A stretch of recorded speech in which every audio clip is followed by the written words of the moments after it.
তৃতীয় বিশ্ব বা অনুন্নত দেশগুলোর শিক্ষার্থীদের জন্য পথ নিয়ন্ত্রণ করছে কানাডা সরকারও।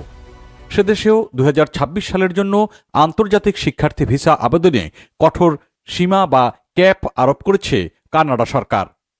নতুন সিদ্ধান্ত অনুযায়ী আগামী বছর বিদেশি শিক্ষার্থীদের আবেদন সংখ্যা সর্বোচ্চ 3,10,000-এর নিচে সীমিত রাখা হবে।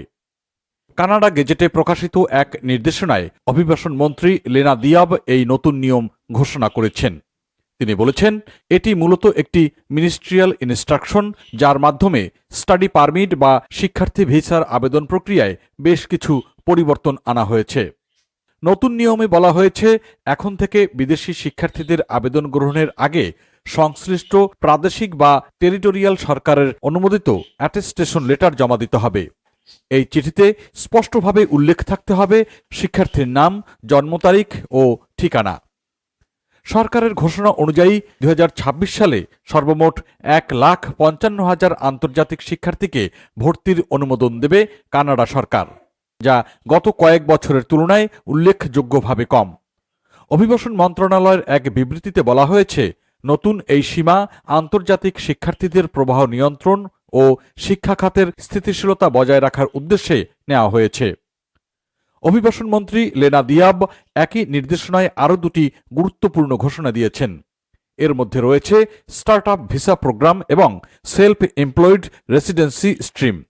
এই দুটি স্থায়ী বসবাস বা পার্মানেন্ট রেসিডেন্সি কিংবা পিআর আবেদন প্রক্রিয়া 2026 সালের 1 জানুয়ারি থেকে অনির্দিষ্টকালের জন্য স্থগিত থাকবে। কানাডা সরকারের দাবি, আবেদন জমার সংখ্যা এতটাই বেশি যে বর্তমানে প্রায় 44,000-এরও বেশি অর্থনৈতিক অভিবাসন আবেদন বা ইকোনমিক ইমিগ্রেশন অ্যাপ্লিকেশন প্রক্রিয়াধীন রয়েছে।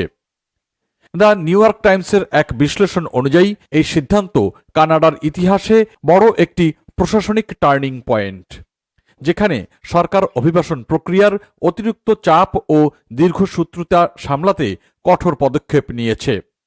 পাশাপাশি কানাডা সরকার ঘোষণা করেছে যে হোম সাপোর্ট ওয়ার্কার এবং চাইল্ড কেয়ার গিভার ক্যাটাগরির স্থায়ী বসবাসের আবেদন 2026 সালের 31 মার্চে পুনরায় খোলার যে পরিকল্পনা ছিল তাও স্থগিত করে 2030 সালের মার্চ পর্যন্ত পিছিয়ে দেওয়া হয়েছে। দেশটির সরকার বলছে, পরবর্তী নির্দেশনা না দেওয়া পর্যন্ত এই স্থগিতাদেশ কার্যকর থাকবে।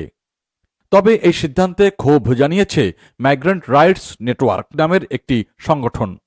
তারা বলছে, এই স্থগিতাদেশ অভিবাসী কেয়ার গিভারদের জন্য একমাত্র স্থায়ী বাসিন্দা হওয়ার সুযোগ বন্ধ করে দিয়েছে। এদিকে কানাডা সরকার বলছে, কেয়ার গিভার আবেদন প্রক্রিয়া সম্পন্ন হতে বর্তমানে 21 থেকে 33 মাস পর্যন্ত সময় লাগছে। অথচ 2020 সালের জানুয়ারিতে জমা দেওয়া আবেদনগুলো 1 মাসে শেষ হওয়ার কথা ছিল। কিন্তু এখন সর্বশেষ আবেদনগুলোর প্রসেসিং টাইম 10 বছরেরও বেশি দেখানো হচ্ছে। অভিবাসন বিশেষজ্ঞদের মতে, কানাডায়ও বর্তমানে ইমিগ্রেশন ব্যাকলগ একটি বড় প্রশাসনিক সংকটে পরিণত হয়েছে। সিবিএস নিউজ বলছে, অভিবাসন দপ্তরের ফাইলের স্তূপ এমন পর্যায়ে পৌঁছেছে যে সরকারকে এখন নতুন আবেদন সাময়িকভাবে বন্ধ করতে বাধ্য হতে হচ্ছে। বিশ্লেষকরা মনে করছেন, কানাডার নতুন এই নীতি বিদেশি শিক্ষার্থী ও অভিবাসীদের মধ্যে চিন্তার সৃষ্টি করছে। দ্য নিউ ইয়র্ক টাইমস ও সিবিএস নিউজের বিশ্লেষণে বলা হয়েছে, কানাডা দীর্ঘদিন ধরে আন্তর্জাতিক শিক্ষার্থীদের কাছে অন্যতম আকর্ষণীয় এক গন্তব্য ছিল। কিন্তু স্টাডি ভিসা সীমিতকরণ ও স্থায়ী বাসিন্দা প্রোগ্রামে স্থগিতাদেশ দেশটির অভিবাসন ইমেজকে আঘাত করতে পারে। তবে কানাডার সরকারি কর্মকর্তারা বলছেন, এটি শুধু সংখ্যা নয়, মান নিয়ন্ত্রণের একটি পদক্ষেপ মাত্র, যাতে দেশটির শিক্ষা ও কর্মসংস্থান ব্যবস্থায় ভারসাম্য বজায় থাকে।